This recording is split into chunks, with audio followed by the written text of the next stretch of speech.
ይህ ቀብርም ለፍጡራን ሁሌ ጥሪ ያቀርባል ይላሉ ረሱላችን ሰለላሁ ዐለይሂ ወሰለም። የቁል ነቢዩ ምን ይላሉ? ከማ አኽረጀሁ ትርሚዚ ሚን ሐዲስ ዓብድላህ ብን ልወሊድ ፈኢነሁ ለም የእቲ የውሙን ዐለ ልቀብሪ ኢላ የተከለሙ ፊህ ፈየቁል ምንም ቀን እኮ ለቀብር አይመጣም እሱ የተናገረ ቢሆን እንጂ አነ በይቱ ልጉርባ አነ በይቱ ልዋሕዳ እኔ ብቸኝነት ቤት ነኝ፣ አነ በይቱ ቱራብ እኔ የአፈር ቤት ነኝ፣ አነ በይቱ ዱድ እኔ የትላትል ቤት ነኝ ይላል። ቀብር ይጣራል። ሰርተንበት ስንቅ ይዘን እንድንገባ ይጠራል። ካልሆነ ግን ቀብር ከባድ ቅጣት አለ። አላህ ስብሓነሁ ወተዓላ ቁርአን ላይ ቀብር ውስጥ ከባድ ቅጣት እንዳለና የያዛቸውን በቀብር ቅጣት ግለሰቦች እንዳሉ ቁርአን ላይ እንዲህ ሲል ይገልጽልናል። ወሓቀ ቢአሊ ፊርዓውነ ሱኡል ዐዛብ በፊርዓውንና በቤተሰቦቹ ላይ ቅጣቲቱ ከበበቻቸው። አናሩ ዩዕረዱነ ዐለይሃ ጉዱወን ወዐሽያ ወደ እሳትም ጧትም ማታም ይቀርባሉ ቀብር ውስጥ። ወየውመ ተቁሙ ሰዓ ቅያማም ስትቆም አድኺሉ አለ ፊርዓውነ አሸደል ዐዛብ የፊርዓውንን ቤተሰብ አጋሪዎቹን ወደ እሳት ወደ ከባድ እሳት አስገቧቸው ይባላል። አላህ ይጠብቀን። ፊርዓውን ዱንያ ላይ አላህ በመስመጥ ቀጣው። እንደ ቀጣውም ቀብር ውስጥ እንደገባ እሳት ጠበቀው። በዐደል ገረቂ ሐረቅ ይላል። ከመስመጥ በኋላ ቃጠሎ ጠበቀው። ቅጣት አለው ቀብር። የቆለ አልቁርጡቢይ ታላቁ ሙፈሲር ቁርጡቢ ምን ያሉ አልጅምሁሩ ዐላ አነ ሃዛ አልዐርድ የኩኑ ፊል በርዘኽ ይህ ወደ እሳት መቀረብ እሳቱ የሚቀርበው በርዘኽ ውስጥ ነው የሚል የሙስሊሙ ኡማ ዓሊሞች ተስማምተዋል ይላሉ። አቡ ሁረይራ ሁሌም ማታ ማታ ላይ ጧት ላይ የሚሉት ጩኸት አላቸው። ምን ይላል? የቁሉ ፊ ሰባሒ ዘሀበ ለይሉ ወጀአ ነሃር ወዑሪዱ አሉ ፊርዓውን ዐለ ናር። የአላህ ሌሊቱ ሄደ ቀኑ መጣ። የፊርዓውን ቤተሰቦች የፊርዓውን አጋዦች ወደ እሳት ቀረቡ። ሲመሽም ምን ይላል? ቀኑ ሄደ ምሽቱ መጣ።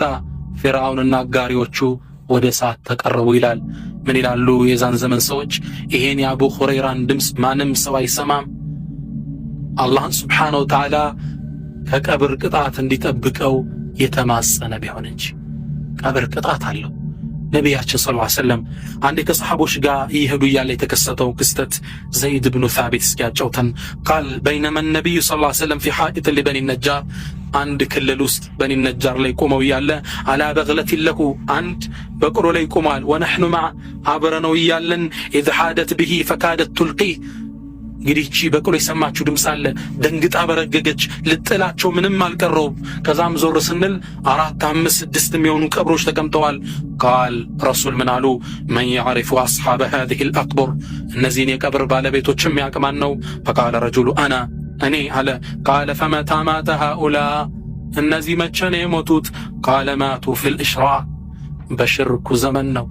ጠንቋይ ቤት እየተመላለሱ ለቀብር እያረዱ ነው የሞቱት አላቸው። ፈቃለ ኢነ ሃዚህ ልኡማ ቱብተላ ፊ ቁቡሪሃ ይሄ የኔ ኡመት እኮ ቀብር ውስጥ ፈተና ይጠብቃችኋል። ፈለውላ አን ተዳፈኑ ለደዐውቱ ላህ አን ዩስሚዐኩም ሚን ዐዛብ ልቀብር አለዚ አስመዑ ሚን እኔ የሰማሁትን የቀብር ቅጣት አላህ እንዲያሰማችሁ ማጸነው ነበር። የፈሩት ምንድን ነው? አትቀባበሩ።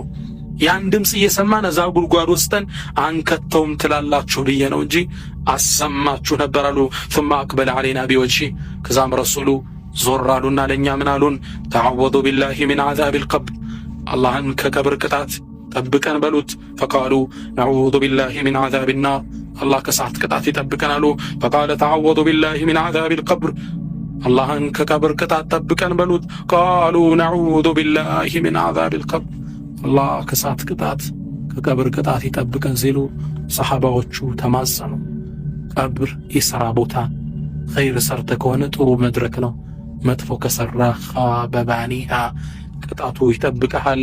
ያ መን ቢዱንያሁ እንሸገል ወገረሁ ጡሉ ልአመል ወልመውቱ የእቲ በግተተን ወልቀብሩ ስንዱቁ ልዓመል ያ አንተ በዱንያ ተስፋ የተታለልከው ሩቅ ተስፋዎች የሸነገሉ ወልመውቱ የእቲ በግተተን ሞት ድንገት ይመጣል።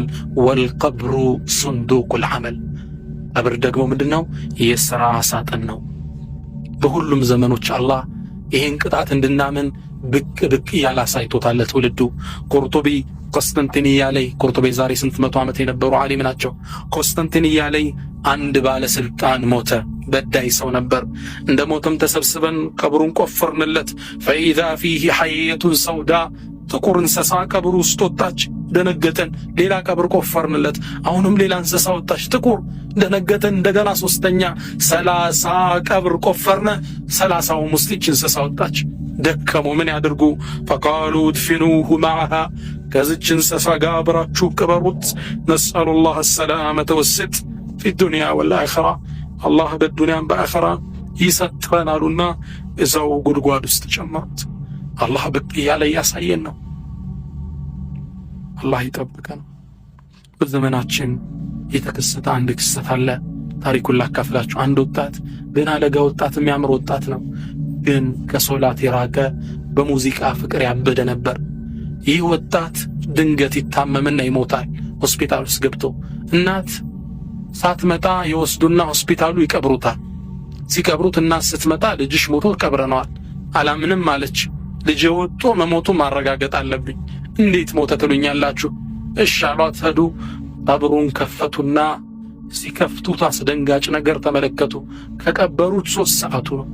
ይህ ወጣት በሚያስደነግጥ ሁኔታ ፊቱ በልዞ አካሉ በልዞ፣ ይህ አላህ እስኪ ስዕሉን ተመልከቱት፣ እንዳይሆን ሆኗል። ሰውነቱ ምን ቀየረው? ከፈኑ የት ሄደ? ያ አላህ፣ አላህ ከቀብር ቅጣት ይጠብቀን። اللهم نعوذ بك من عذاب القبر። ነቢያችን ሰለላሁ ዐለይሂ ወሰለም አንዴ ከዐሱር በኋላ ቤታቸው ውስጥ ቁጭ ብለው እያሉ ፀሐይ ከጠለቀች በኋላ አንድ ድምፅ ሰሙ። ከዛ ሲያተኩሩ ሰሐቦች ምንድነው የአላህ መልእክተኛ አሏቸው። ረሱል ምን አሉ? አልየሁዱ ቱዐዘቡ ፊ ቁቡሪሃ፣ የሁዶች ቀብር ውስጥ እየተቀጡ ነው። አላህ አሰማቸው። ኡሙ ሙበሸር የምትባለው ሰሐቢያ ምን ትላለች? ደኸለ ዐለየ ረሱሉላህ ሰለላሁ ዐለይሂ ወሰለም ወአነ ፊ ሐኢቲን፣ እኔ አንድ ማሳ ውስጥ ቁጭ ብዬ ረሱል ገቡ። ወሁወ የቁል እያሉ ነው የገቡት፣ ነዑዙ ቢላሂ ሚን ዐዛቢል ቀብር፣ ነዑዙ ቢላሂ ሚን ዐዛቢል ቀብር 3 ጊዜ አሉ። በአላህ እንጠበቃለን ከቀብር ቅጣት። ቃለት ያ ረሱለላህ ሀሊል ቀብሪ ሚን ዐዛብ፣ ቀብር ቅጣት አለው እንዴ? ቃል አዎ አሉ። ኢነሁም ዩዐዘቡነ ፊ ቁቡሪሂም ዐዛበን ተስመዑሁ ልበሃኢም፣ ነዓም እነሱ ቀብር ውስጥ እየተቀጡ ነው። የሚቀጡትን ቅጣት አላህ ለሰው ልጅ አያሰማው እንጂ እንስሳዎች እንዲሰሙት አድርጓል። እንስሳዎች ይሰሙታል የሚቀጡትን ቅጣት። ያ አላህ።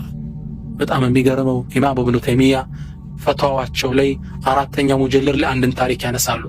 እሳቸው በነበሩበት ዘመን የሚኖሩ ገበሬዎች አህያዎቻቸው በሆዳቸው ምግብ ይዘው አላወጣም ይላሉ፣ አልጸዳዳም ይላሉ።